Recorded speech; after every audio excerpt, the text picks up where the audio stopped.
और आज हम बात करेंगे मूल अधिकार का वर्गीकरण, क्योंकि हमने पिछली क्लास के अंदर देख लेते हैं मूल अधिकार के बारे में बात कर ली थी। और आज हम देखेंगे मूल अधिकार का वर्गीकरण किस प्रकार होता है, क्योंकि ज़्यादातर इसमें से क्वेश्चन पूछे जाते हैं बार। अब क्योंकि आपको सबको पता है मूल अधिकार तो हर किसी व्यक्ति को पता होता है कि मूल अधिकार 12 से 35 तक है और भाग 3 के अंदर है ना? ये बातें तो होती है, लेकिन इसके अंदर थोड़ी विषय तो बता देते हैं। लेकिन सबसे बड़ी बात ये होती है जब मूल अधिकार वर्गीकरण पूछा जाता है तब नहीं आता है। चलो हम आज देखते हैं मूल अधिकार को वर्गीकरण करते हैं आराम से। और मेरे को लगता है किसी प्रकार के इसके बाहर क्वेश्चन जाने वाला नहीं है, क्योंकि हम जो बात बताते हैं वो सटीक बताते हैं, इसके अलावा कुछ हम फालतू की बात करते नहीं हैं। ठीक है ना? ऐसी बात नहीं है आपको फालतू की हर चीज़ें बता दी आप बता देते कि ये क्लियर होगा, नहीं। हम वही जो चीज़ें बताते हैं जो एग्जाम के थ्रू मतलब पूछी जाती हैं। ठीक है ना? मूल अधिकार,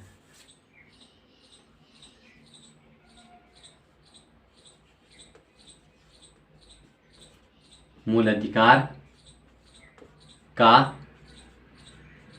वर्गीकरण। ठीक है, कोई दिक्कत नहीं। अब इसके अंदर हम ये देखते हैं मूल अधिकार को वर्गीकरण की बात करेंगे तो फिर हम अलग अलग भागों में बांटेंगे ना, है ना? हम अलग अलग भागों में बांट कर फिर देखेंगे कौन से को कितना मूल अधिकार मिलेगा, किन को किस प्रकार मूल अधिकार मिला है, उसके हम बारे में बात करेंगे।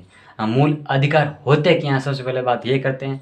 पहली बात ये है कि इसकी सारी जो क्लास है मैंने पिछली क्लास के अंदर बता दिए हैं, ये जो सारी बातें हैं मूल अधिकार की। और फिर भी नहीं देखी है तो अभी वहाँ देखने की आवश्यकता नहीं है पहले, लेकिन अब इसको पहले क्लियर कर देते हैं। तो बता देते हैं मूल अधिकार होता क्या है।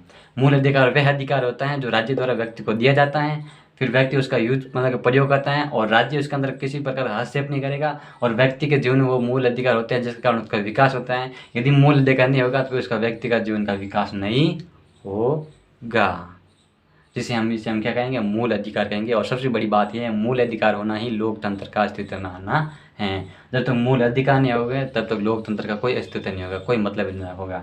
इसलिए मूल अधिकार को लोकतंत्र की क्या कहा जाता है, आत्मा कहा जाता है। राइट? कोई संशय नहीं? यदि संशय हो तो मेरे को कमेंट का बॉक्स में बता देना, ताकि हम एक लाइव क्लास देती जैसे ऑफलाइन में हम क्लास में पढ़ते हैं उसी प्रकार के हमको पता चल सके कि हाँ भाई हमारे स्टूडेंट हो रहे हैं उसके साथ ये प्रकार की समस्या आई इस प्रकार की, और इसका हम सॉल्यूशन करेंगे अगली क्लास में बता देंगे। ठीक है ना? ठीक है साहब। अब इसको कितने भागों में बांटेंगे? सब इनको भागों में बांटते हैं 6 भागों में। कितने भागों में बांटते हैं? 6 भागों में। पहला कौन सा भाग है? पहला भाग लेते हैं मूल अधिकार का लाभार्थियों के आधार पर। ठीक है ना? लाभार्थियों के आधार पर। ठीक है ना? आधार पर। ठीक है साहब, क्लियर है। और दूसरे कितने भागों में बांटेंगे?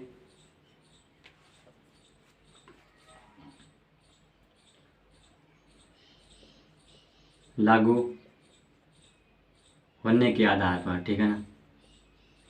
आधार पर। और तीसरे कितने भागों में बांटेंगे? प्रकृति के आधार पर। ठीक है ना? फिर 4 भाग में कितना बांटेंगे? कार्यपालिका और विधायिका की दृष्टि से, दृष्टि के आधार पर। ठीक है ना? आगे लिख देना के आधार पर। फिर आगे कौन से भाग में बांटेंगे?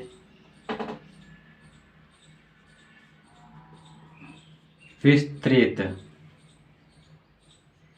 से तर्क के आधार पर। आधार पर। आधार पर।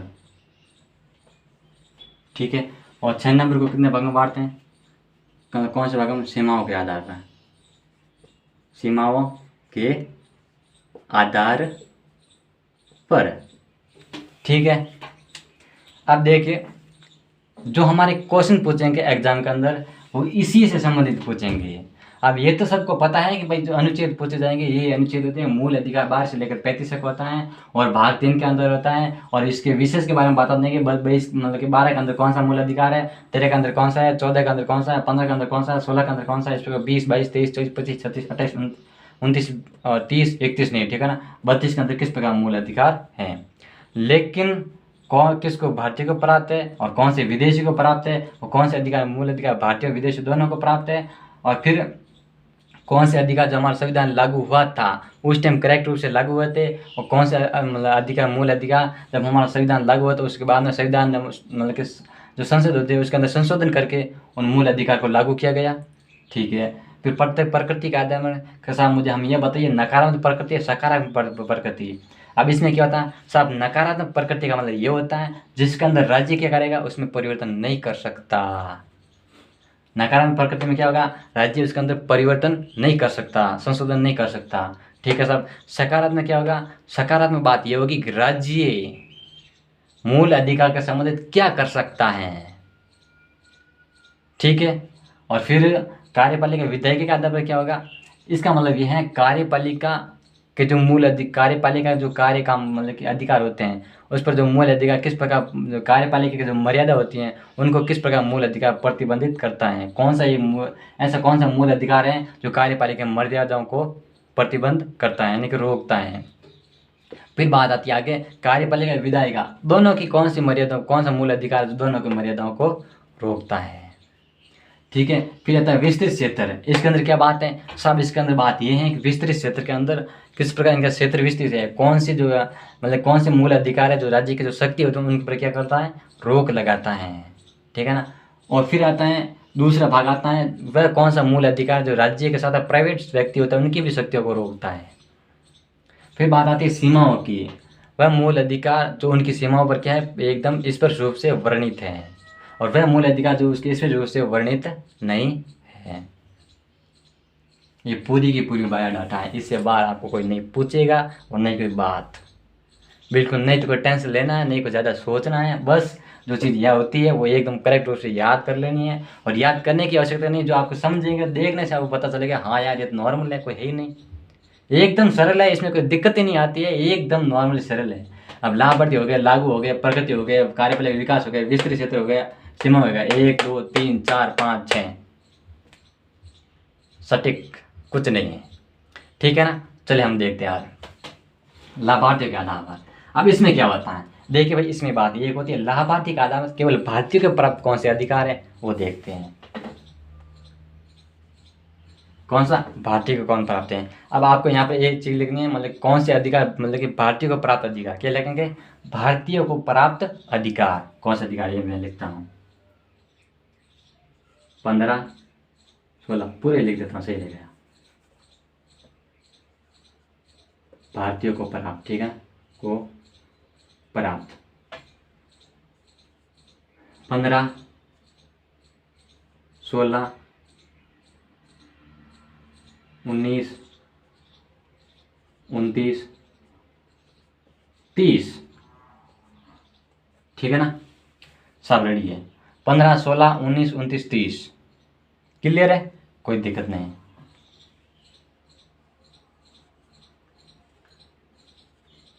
भारतीयों के साथ, भारत के साथ विदेशियों को भी प्राप्त, क्या है, विदेशियों को भी प्राप्त वे कौन से हैं, वो हैं 14। ठीक है ना। फिर कौन सा है 20। ठीक है ना। फिर 21, फिर 21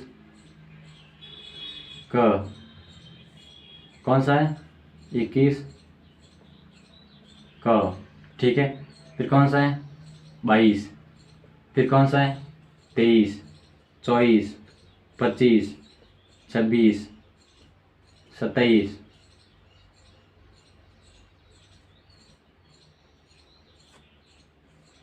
28। क्लियर है ना, ये प्राप्त है। अब साहब इसका मतलब क्या होता है, इसका मतलब ये होता है ऐसे कौन से मूल अधिकार है जो केवल ओनली फॉर भारतीयों को प्राप्त है। मेरी बात समझ रहे हैं, ऐसा कौन से मूल अधिकार है ओनली फॉर, जैसे हम भारतीय हैं, मैं भारत का हूँ और आपका मतलब आप भी भारतीय हैं, और ऐसे कौन सा अधिकार जो केवल हमको भी प्राप्त है मतलब कि विदेशियों को प्राप्त नहीं है।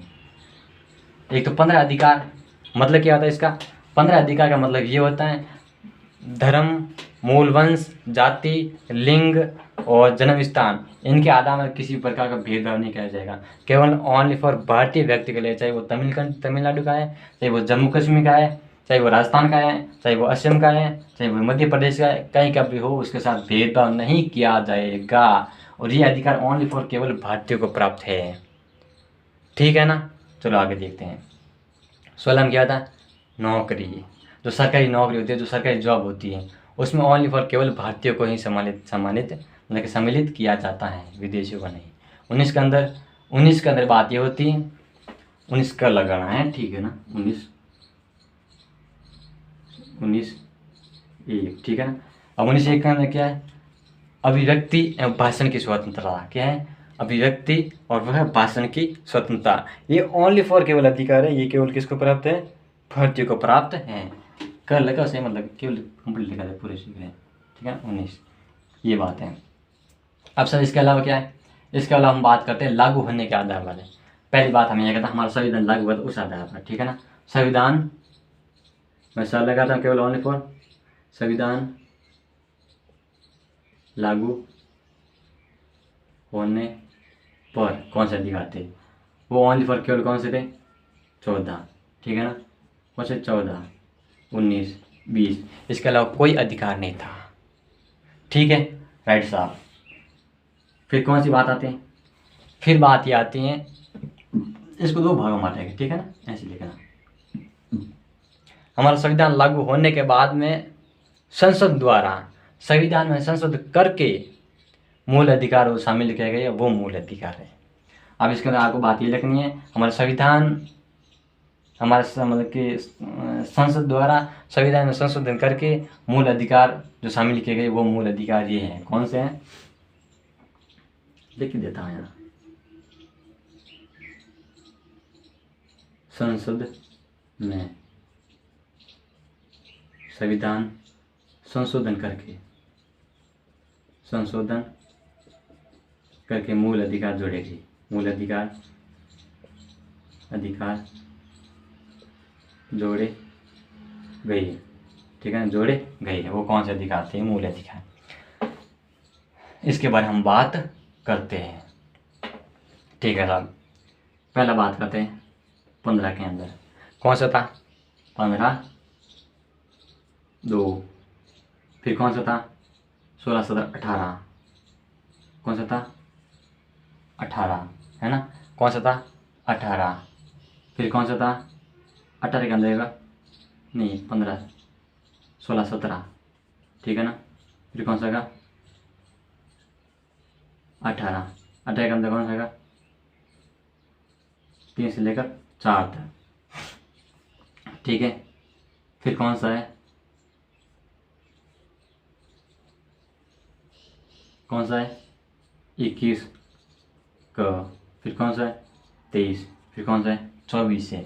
ये इतने अधिकार है वो इसके अंदर शामिल किए गए थे, ठीक है ना, हो गए ना क्लियर। अब इसका आगे देखते हैं, इसका आगे क्या है। अब इसमें मैं बताता हूँ क्या है, संविधान लागू होने के आधार पर। अब 14 क्या कहता है, 14 यह बात कहता है विधि के समक्ष सब समान है, क्या है, विधि के समक्ष सभी समान है। और 19 क्या कहता है, 19 बात ये कहता है कि जो हमारा संविधान मतलब कि सॉरी अभिव्यक्ति एवं भाषण की स्वतंत्रता, कोई भी अपने जो बोल सकता है, कोई भी अपना भाषण दे सकता है, अपनी कोई भी इज्जत के बारे में बात कर सकता है। फिर 20 क्या कहता है, 20 बात ये कहता है कि वह मूल अधिकार जो अपराधों के संबंध में गिरफ्तारी एवं संरक्षण, क्या है, अपराधों की गिरफ्तारी व संरक्षण, अपराधों के लिए गिरफ्तारी एवं संरक्षण, ये कौन सा कहता है, ये बात करता है 20, ठीक है साहब। अब इसके आगे बात क्या करता है, आगे बात करता है 15, मतलब कि संविधान लागू होने के बाद में जो मूल अधिकार जोड़े गए वो है 15 17 18 21 23 24, ठीक है, क्लियर है। अब आगे देखते प्रकृति के आधार पर, ठीक है। प्रकृति के आधार में एक तो नकारात्मक और एक सकारात्मक, ठीक है ना।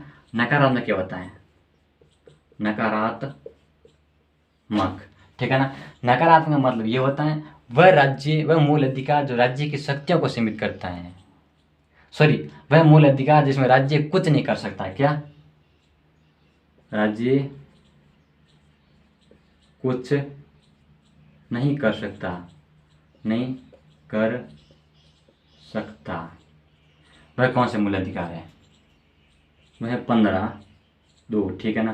फिर कौन सा है 15 1, ठीक है ना। फिर कौन सा है 16 2। फिर कौन सा है 18, ठीक है ना। कौन सा है 18 है, ठीक है। फिर कौन सा है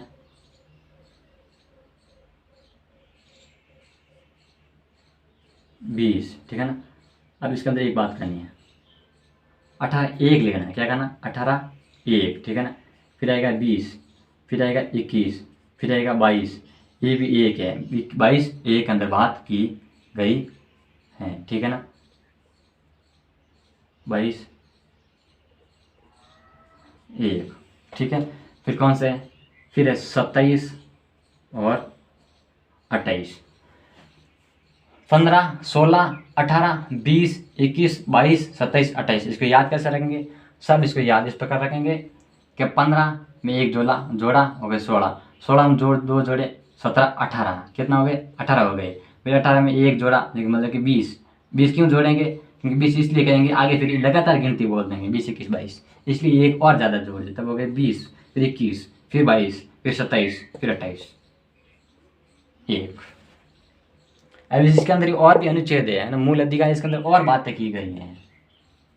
अब बात करते हैं सकारात्मक आधार पर, किसका आधार पर सकारात्मक आधार पर, सकारात्मक, जिसमें क्या होता है राज्य क्या कर सकता है, वह मूल अधिकार, वह मूल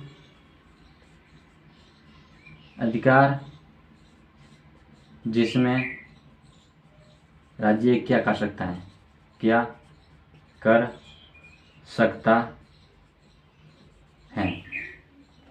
ये कौन सा अनुच्छेद साहित्य के नीचे वाला नहीं दिख रहा है इसलिए मैं ऊपर लिख देता हूँ मूल अधिकार का, ठीक है ना। ये नीचे नहीं दिख रहा है लिख रहा है। अब इसमें क्या होगा कौन से अनुच्छेद होंगे, कौन से मूल अधिकार होंगे, ठीक है ना। इसके अंदर वो आगे 15 आगे। अब इसके अंदर बात करते हैं 16, ठीक है ना। फिर बात करते हैं 19 1, फिर बात करते हैं 21 को, ठीक है ना। फिर बात करते हैं 23, ठीक है ना। सॉरी ना 25 25 कौन सा बात है 25 1, ठीक है ना। फिर कौन सा होगा 29 30 32, ये बात करता है किसके बारे में सकारात्मक के बारे में। आई बात समझने हो गया ना क्लियर। आगे देखते हैं आगे क्या बात करता है। आगे करता है कार्यपालिका विधायिका की दृष्टि के आधार पर, क्या करता है कार्यपालिका विधायिका की दृष्टि के आधार पर, मतलब क्या होता है सब ऐसे कौन से मूल अधिकार हैं जो कार्यपालिका होती है उनकी मर्यादाओं को सीमित करता है। समझ रहे हैं मेरी बात। कार्यपालिका की मर्यादाओं को सीमित, ठीक है। आगे देखिए इसमें कौन से अनुच्छेद है। अब ये जो कार्य करेगा अनुच्छेद ओनली फॉर 21 है ना, अनुच्छेद 21 इनकी मर्यादाओं को सीमित करता है, लेकिन हाल में कुछ संशोधन किया गया है, हाल में कुछ संशोधन किया गया, कुछ संशोधन किया गया, ठीक है ना, संशोधन किया गया। ये बात करता है 21। फिर साहब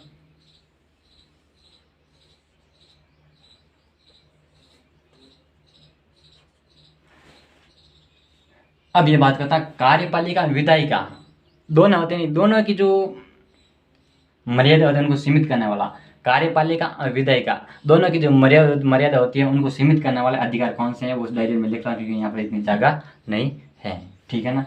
वो बताते हैं अनुच्छेद 15, ठीक है ना। कौन करता है कौन फॉर अनुच्छेद 15। फिर कौन सा करेगा 17, ठीक है ना। फिर करेगा 18, फिर करेगा 20, ठीक है ना। फिर करेगा 22 है ना, 22 और 24, 15 17 18 20 22 24। ये कौन बात करता है ये कार्यपालिका की दृष्टि समेत बात करता है, यानी कि जो संशोधन के मतलब कि जिसके अंदर कार्यपालिका और विधायिका दोनों पर प्रतिबंध लगाते हैं 15, 17, 18, 20, 22, 24। कौन सा है? 15, 17, 18, 20, 22, 24। ठीक है, सब क्लियर है। अब विस्तृत क्षेत्र के आधार पर, विस्तृत क्षेत्र के आधार पर कौन से जो, अब इसका मतलब ये होता है ऐसे कौन से मूल अधिकार जो राज्य होता है ना उनकी शक्तियों को सीमित करता है। ऐसा कौन से मूल अधिकार जो राज्य की शक्तियाँ होती है उनको सीमित करता है, क्या कहता है? राज्य की शक्तियों को क्या करता है? सीमित करता है। वो बताते हैं कि यहाँ पर जगह नहीं है, मैं नहीं लिख पा रहा हूँ। 14, 16, 18, 1, 20, 22। ठीक है ना, ये बात करता है। फिर ऐसा कौन से मूल अधिकार है जो राज्य सहित व्यक्तियों की शक्तियों को सीमित करता है? मेरी बात समझ रहे हैं? ऐसे कौन से मूल अधिकार हैं जो राज्य सहित व्यक्तियों की जो शक्तियाँ होती हैं उनको सीमित करता है? तो उसके बारे में बात करते हैं। अनुच्छेद मूल अधिकार 15(2), ठीक है ना, साफ सही है। 17, ठीक है ना, फिर 18, 3 से 4, फिर क्या है 23, फिर क्या है 24। ये बात करता है। फिर बात आती है इसके विस्तृत रूप से। अब ये कहता है सीमाओं के आधार पर वह मूल अधिकार तो उनकी सीमाओं के साथ स्थिर रूप से वर्णित होते हैं। एक मूल अधिकार होते हैं जो दूसरे मूल और भी अधिकार होते हैं उनके संबंधित सीमाओं से वर्णित होते हैं। वह मूल अधिकार उनका जो सीमाओं से क्या होता है? वर्णित होता है, स्पष्ट रूप से वर्णित होता है। वे अधिकार कौन से हैं? वे अधिकार हैं 16, ठीक है ना, 19, 16, 19, 23, 25, 26। कौन सा है? 16, 19, 23, 25, 26। ये बातें हैं इसके अंदर। फिर इसके अंदर एक और बात है, वह मूल अधिकार जो उनकी स्पष्ट रूप से वर्णित नहीं है, तो एकदम स्पष्ट रूप से जुड़ा हुआ नहीं है, वह मूल अधिकार। वह मूल अधिकार जो उनकी और भी जो मूल अधिकार जो सीमा होती है उनके साथ स्पष्ट रूप से वर्णित नहीं है, वह मूल अधिकार कौन से हैं? वह 14, 17, 18, 20, 23, 24। ठीक है, आज बात समझ में? ये थी हमारे मूल अधिकार कंप्लीट थी, इसके बारे में हमने बात की थी संपूर्ण रूप से डिटेल में। ठीक है ना, अब आगे देखते हैं। हम सूरत वापस बताता हूँ। लाभार्थी के आधार पर क्या होता है? भारत के अंश पर केवल भारतीयों के मूल अधिकार प्राप्त हैं। वो कौन से मूल अधिकार है? सब मूल अधिकार है 15, 16, 19, 23। इसके अलावा किसी को कोई मूल अधिकार प्राप्त नहीं है। फिर भारतीयों के साथ विदेशी को कौन से मूल अधिकार प्राप्त है? सब 14 है, 20 है, 21 है, 21 क है, 22 है, 23 है, 24 है, 25 है, 26 है, 27, 28 है। कोई भी एग्जाम के अंदर यदि आपको ऐसे पूछ लिया जाए कि कौन सा मूल अधिकार विदेशियों को प्राप्त है, भारतीयों और विदेशी दोनों को प्राप्त है, और मतलब कि वही मूल्य केवल मित्र है ना, वह मूल्य का जो विदेशी है, मित्र विदेशी देश है ना, मित्र विदेशी देश है उनको प्राप्त है और भारतीय को प्राप्त है। दुश्मन नहीं बोलेगा, दुश्मन बोलेगा तो रॉन्ग लगाना पड़ेगा, ये प्राप्त एक भी प्राप्त नहीं है, दुश्मन को उसको टपकाना पड़ेगा सीधा। और जो मित्र देश है उनको जो मूल अधिकार प्राप्त होता है। ठीक है, जो हमारा दुश्मन होता है, जैसे जासूस वगैरह पकड़े जाते हैं ना, यहाँ पर कोई जैसे पाकिस्तान होता है वो जासूसी करता है, यहाँ पकड़ा जाता है, उनके भी यहाँ कोई मूल अधिकार थोड़ा ना देगा, तू झापटे के निकलेगा, निकल भाग यहाँ से, तेरे को मूल अधिकार चाहिए ना। हमारे साथ गद्दारी होती है, फिर तेरे को मूल अधिकार चाहिए, तेरे को कौन देगा मूल अधिकार? मूर्ख आदमी। हमारे साथ गद्दारी होती है फिर भी तेरे को मूल अधिकार दे, अच्छा तू होशियार ज़्यादा है क्या? इतना भी होशियार मत बना कर, इस प्रकार कोई मूल अधिकार नहीं देगा चाहिए। अब वो बोलेगा यार मैं तो विदेशी हूँ, मेरे को तो मूल अधिकार ये प्राप्त है। भाई जी ऐसी बात नहीं है, डिटेल्स वगैरह बात करेंगे हम, ज़्यादा डरने की आवश्यकता नहीं है। अगली क्लास बहुत लंबी होगी, मूल अधिकार के बारे में बहुत सारी क्लास चलेगी इसके बारे में, तब बता देंगे तेरे को किस प्रकार मूल अधिकार प्राप्त है। जो विदेशी है ना तो उसमें उसको किस प्रकार मूल अधिकार है, उसको भी सारी चीज़ें बता देंगे। आई बात समझे? फिर आगे देखते हैं। फिर तो संविधान लागू होने के आदामत है। तो संविधान लागू तो उस टाइम 14, 19, 20 ये ओनली फॉर केवल मूल अधिकार प्राप्त थे। फिर हमारा संविधान लागू होने के बाद में संशोधन द्वारा मूल अधिकार शामिल किया गया था। वो था 15, 2, 17, 18, 21, 23, 24। कौन सा था? 15 मतलब कि 15, 17, 18, 21, 23, 24 ओनली पर ये मूल अधिकार प्राप्त थे। और इसके बारे में आगे बात करते हैं प्रकृति का आधार। अरे साहब, प्रकृति क्या होती है? नकारात्मक, सकारात्मक। नकारात्मक प्रकृति का मतलब ये होता है जिसके अंदर राज्य कुछ भी नहीं कर सकता। हाल भी नहीं समझे ना, इतना सारा रामायण डर है लेकिन फिर भी याद नहीं आ रहा। भाई जी, बात ऐसी है कि वह मूल अधिकार जो राज्य जिसके अंदर कुछ भी नहीं कर सकता, वह मूल अधिकार है 15, 16, 18, 20, 21, 22, 27, 28। मेरा गला भी थक गया बोल बोल के, पागल हो गए हम।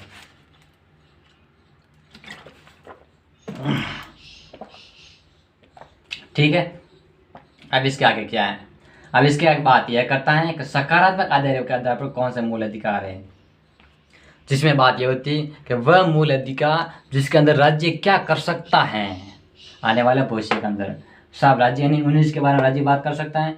21 की अब नौकरी होती है ना, अब जैसे सरकार जो अलग नई प्रकार की योजना चलाती हैं जिसके अंदर जो मूल अधिकार हमको पढ़ाते हैं कि हम नौकरी के अंदर एग्जाम देने के लिए जा सकते हैं, जाते हैं ना।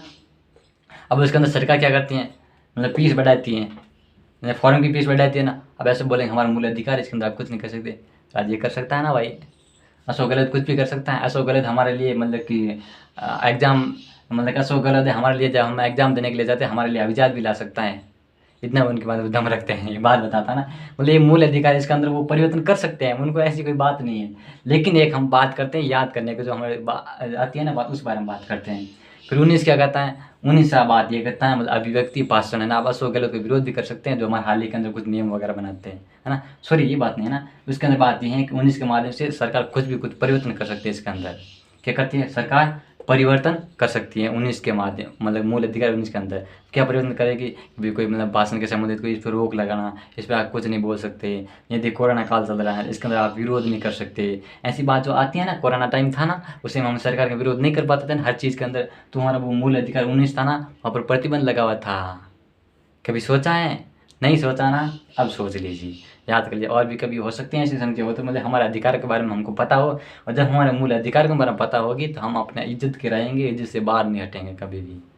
और हम इज्जत से रहेंगे तो पुलिस वालों को भी थोड़ी बहुत समस्या कम होगी, क्योंकि उनको भी आराम मिलेंगे, वो भी इस देश के निवासी है। वो हमारे लिए सब कुछ करते हैं, फिर हम इतना क्यों इधर उधर भटकते हैं, है ना। वो हमारे लिए करते हैं सारा। अब क्या कहता है 21 से है, 21 का है शिक्षा का अधिकार। बात समझ में। और फिर आता है 25, फिर आता है 19, 29, 30, 32, ठीक है ना। फिर आता है कार्यपालिका के मतलब कि मर्यादाओं का संबंधित, वो अधिकार 21 हो गया। फिर बात आता है कार्यपालिका की दृष्टि से, मतलब कि कार्यपालिका और विधायिका दोनों पर मर्यादाओं को प्रतिबंध लगाने वाला, वो है 15, 17, 18, 20, 24। कौन सा है? 15, 17, 18, 20, 24। कौन सा है? 15, 17, 18, 20, 24। राइट। चलो आगे देखते हैं। नो टेंशन, बिल्कुल भी सोच नहीं करना है। विस्तृत क्षेत्र के आधार पर यानी कि सीमाओं पर प्रतिबंध लगाते हैं, शक्तियों की, कोई भी राज्य होता है ना उनकी शक्तियों पर प्रतिबंध लगाते हैं। कौन से मूल अधिकार लगाते हैं? मेरी बात समझ रहे हैं? वह मूल अधिकार होते हैं 14, 16, 18, 20, 22, 18, 1। मैंने नहीं लिखा 18, 1, 14, 16, 18, 1 लगा है ना। हाँ, 14, 16, 18, 1, 20, 22 हो गया ना क्लियर। इसके बाद में क्या है? सब इसके बाद में है ऐसे कौन से मूल अधिकार जो राज्य के साथ किसी व्यक्ति को भी प्रतिबंध करते हैं, उनकी शक्ति को भी प्रतिबंध करते हैं। यानी बड़े बड़े उद्योग कारखाने होते हैं, वो व्यक्ति करते हैं ना, एक व्यक्ति मतलब कि एक भारत का नागरिक ही होता है ना, उस पर भी कुछ मूल अधिकार प्रतिबंध लगे होते हैं। वो कौन से लगे होते हैं? वह मूल अधिकार 15 लगा होता है। क्या लगा होता है? 15, 2 लगा होता है, जिसका नौकरी से संबंधित होता है। फिर वो होता है 17 के संबंधित होता है, भेदभाव से संबंधित है ना, वो भी कुछ नहीं कर सकता। फिर 18 से संबंधित होता है, 3 से 4 तक। फिर 23, 24 होता है। 23 क्या कहता है? बड़े बड़े कारखानों से ज़बरदस्ती बेकार पड़ता नहीं करवानी, है ना। ये कहता है ना। 24 कहता है बड़े बड़े कारखाना में काम नहीं कराना। 23 कहता है बेकार है भला श्रम नहीं कराना, है ना। इस प्रकार ये काम करता है। फिर हमारा आगे काम करता है 16, 19, 23, 25, 26, ठीक है। फिर बात करता है 14, 17, 18, 20, 23, 24।